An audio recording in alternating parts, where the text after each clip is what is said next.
Wenn der Druck anfängt, dann sind wir gefühlt oftmals fast schon auf den letzten Metern.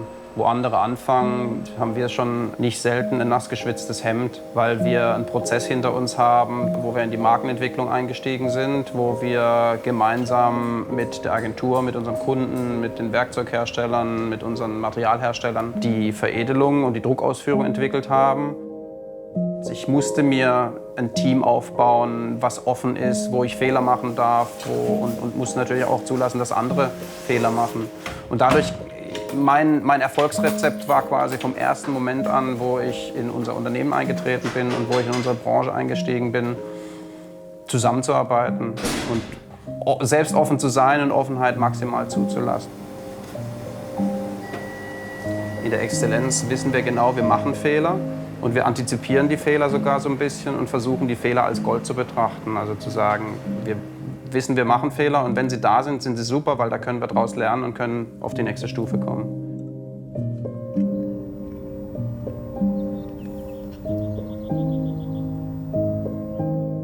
Im Unternehmen und im Unternehmensalltag gibt es ganz, ganz viele Kämpfe, die man jeden Tag austrägt. Egal, ob man gegen einen Wettbewerber antritt bei einer Ausschreibung oder ob man an der Maschine steht und gegen ein technisches Problem kämpft, was quasi in dem Moment nicht lösbar ist.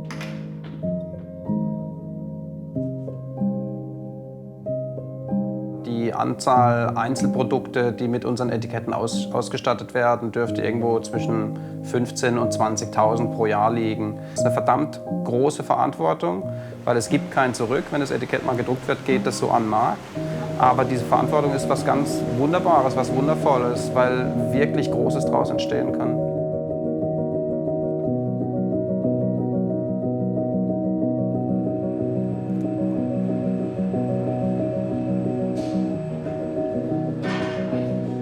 Wir kennen die Kunden, wir kennen die Menschen dahinter, auch in aller Regel nicht nur die Entscheider, sondern die Menschen, die an der Abfüllmaschine stehen, die Menschen, die in den Weinbergen stehen und die Trauben ernten.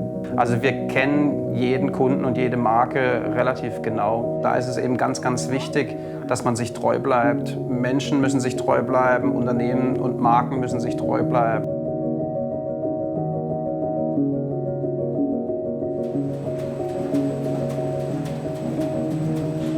Ich selbst mag halt Standard nicht, ich mag Banales nicht, Langeweile nicht. Und da haben wir ein Problem, glaube ich, auch in der Firma, wenn es zu einfach wird. Wir müssen nicht mit der Masse schwimmen und das tun, was die anderen tun, um eine erfolgreiche Etikettendruckerei zu sein.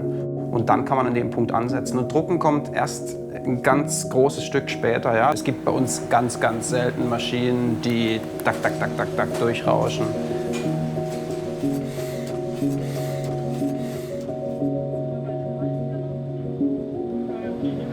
Also wichtig ist einfach zu verstehen, dass vor dem Produktionsprozess ganz, ganz viel passiert, dass wir ganz, ganz viel Gedanken und Liebe und Leidenschaft in die Marke stecken müssen, um zu einer perfekten Druckausführung zu kommen.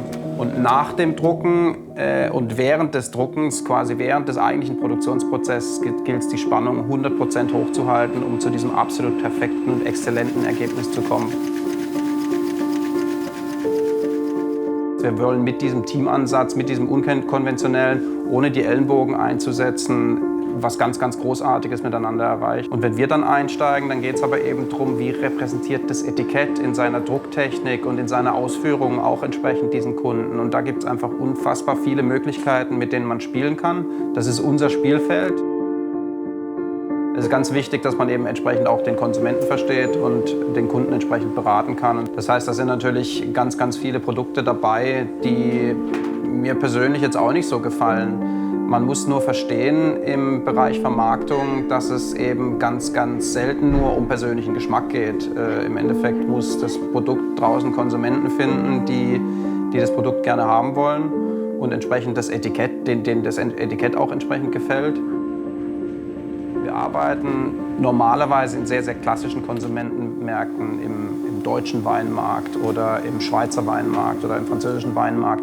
Es ist ein bisschen was anderes im südafrikanischen Weinmarkt. Da sind die Leute etwas offener für Innovation, für Veränderung. Ich finde es total spannend zu beobachten, wie sich neue Dinge entwickeln und wo neue Dinge funktionieren, warum sie funktionieren, wie sie funktionieren. Und am meisten Spaß macht es, wenn der Kunde und die Agentur und wir dieses Verständnis haben, und dann kann einfach Großartiges entstehen.